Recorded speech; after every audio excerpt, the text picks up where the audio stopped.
Hello bachon, let's read this question and the question says that which of the following statements is incorrect for the function g alpha for alpha belongs to R such that g alpha is equal to integration pi by 6 to pi by 3 sine raised to power alpha x by cos raised to power alpha x plus sine raised to power alpha x dx.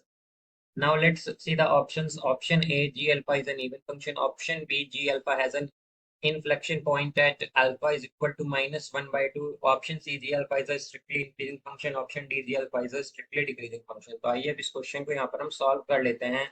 इस question में हमसे कहा गया है कि हमारे पास ये जो फंक्शन गिवन है इसके लिए हमें बताना है कि कौन सी स्टेटमेंट इनकरेक्ट होंगी. तो यहाँ पर हम की कॉन्सेप्ट यूज करेंगे. Concept that integration a to b fx dx is equal to integration a to b f a plus b minus x d x. अब यहाँ से हम अगर देखें तो हमें गिवन क्या है. हमें यहाँ पर गिवन है G alpha is equal to integration pi by 6 to pi by 3 sine raise to power alpha x by cos raise to power alpha x plus sine raise to power alpha x d x. ये हमें given है. इसे हम equation first मानेंगे. Then अब यहाँ पर हम अगर सेकंड देखें कि जी अल्फा और क्या हो सकता है. हमारे पास जी अल्फा हो सकता है integration pi by 6 to pi by 3. अब यहाँ पर हम ये जो फॉर्मूला हमने देखा है या जो कंसेप्ट है हमारा हम ये यूज करेंगे.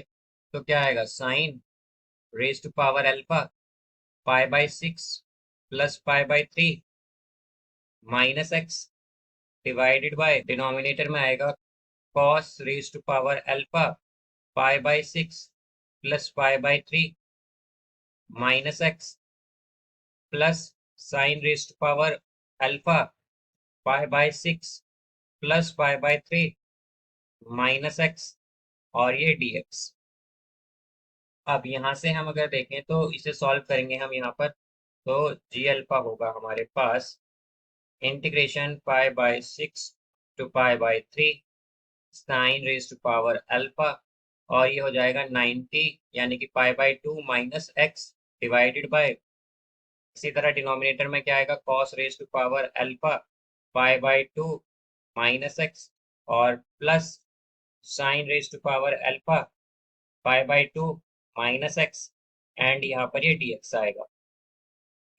तो जी अल्फा को अब अगर हम देखें तो जी अल्फा क्या हो जाएगा integration pi by 6 pi by 3. अब यहाँ से अगर हम देखें तो sine raise to power alpha pi by 2 minus X है. तो ये पाई बाई 2 माइनस एक्स है तो यहाँ पर इसे हम क्या लिख सकते हैं cos raise to power alpha X. Because हमारे पास पाई बाई 2 क्या होता है 90. तो 90 माइनस एक्स है तो यानी कि फर्स्ट क्वाड्रेंट में आ जाएगा. फर्स्ट क्वाड्रेंट में सभी फंक्शन हमारे पास पॉजिटिव होते हैं और हम जानते हैं कि sine pi by 2 minus theta cos theta के इक्वल होता है. डिवाइडेड बाय यहाँ पर ये आ जाएगा cos pi by 2 minus theta होता है हमारे पास साइन थीटा. तो ये आएगा sine sine raise to power alpha x. फिर इसी तरह ये आ जाएगा हमारे पास cos raise to power alpha x और यहाँ पर ये dx. इसे हम इक्वेशन सेकंड मान लेंगे. अब हम ऐड करेंगे फर्स्ट एंड सेकंड को. तो जब हम ऐड करेंगे तो क्या हो जाएगा twice of G alpha is equal to integration pi by 6 to pi by 3 sine raise to power alpha x by cos raise to power alpha x plus sine raise to power alpha X dx plus integration pi by 6 to pi by 3. ये आ जाएगा cos raise to power alpha x by cos raise to power alpha x plus sine raise to power alpha x और ये dx.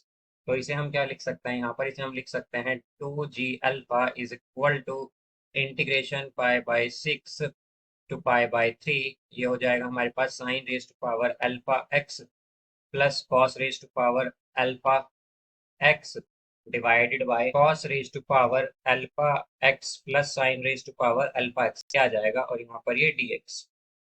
तो ये denominator से numerator जो है हम देख सकते हैं दोनों सेम है तो कैंसिल होंगे.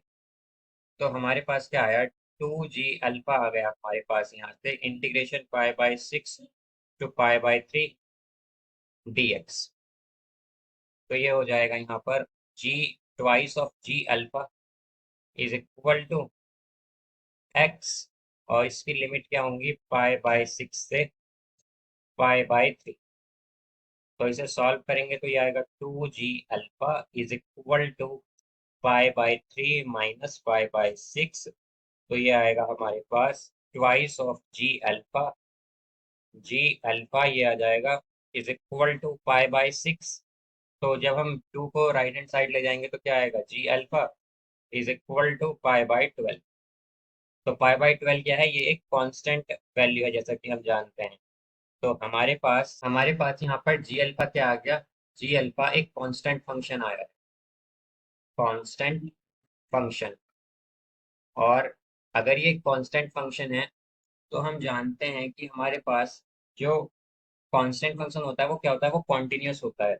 तो इसमें हम क्या कहेंगे कि इसमें ना तो हमारे पास ये जो जी अल्फा है, ना तो ये कॉन्टिन्यूअस, या ना तो ये स्ट्रिक्टली इंक्रीजिंग होगा, ना स्ट्रिक्टली डिक्रीजिंग, बिकॉज ये कॉन्टिन्यूअस फंक्शन है। और हम ये भी जानते हैं कि हमारे पास जो यहाँ पर कांस्टेंट वैल्यू आई है, तो इसका मतलब क्या है कि जी अल्फा एक इवन फंक्शन होगा, बिकॉज यहाँ पर ये एक कांस्टेंट वैल्यू है या कांस्टेंट यहाँ पर आया है हमारे पास, तो हम क्या कहेंगे कि एक इवन फंक्शन भी होगा, इवन फंक्शन। तो यहाँ से हमारे पास अब हम देख सकते हैं कि हमारे पास इसका जो आंसर होगा वो क्या होगा, कि हम हमें बताना था कि इनकरेक्ट स्टेटमेंट्स क्या हैं। तो ऑप्शन सी इनकरेक्ट हो जाएगा, बिकॉज जी अल्फा क्या स्ट्रिक्टली इंक्रीजिंग या डिक्रीजिंग नहीं होगा, ये इनकरेक्ट है। क्योंकि यहाँ पर जो हमारा फंक्शन है वो कांस्टेंट फंक्शन है, तो कांस्टेंट फंक्शन है तो ना तो वो स्ट्रिक्टली इंक्रीजिंग होगा ना स्ट्रिक्टली डिक्रीजिंग होगा, इसलिए हमारा सी और डी दोनों इनकरेक्ट है।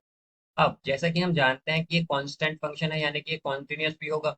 तो जब कॉन्टिन्यूस होगा हमारा फंक्शन, तो हम क्या कहेंगे कि उसमें जी अल्फा जो है, इन्फ्लेशन पॉइंट उस पर अल्फा इज इक्वल टू -1/2 नहीं होगा। तो ये भी ऑप्शन बी भी हमारा इनकरेक्ट हो जाएगा। तो इसका करेक्ट आंसर केवल क्या होगा, ऑप्शन ए, यानी कि जी अल्फा एक इवन फंक्शन है। तो इसके जो इनकरेक्ट आंसर है वो है option B, option C and option D. So I hope you understood it well. Best of luck. Thank you.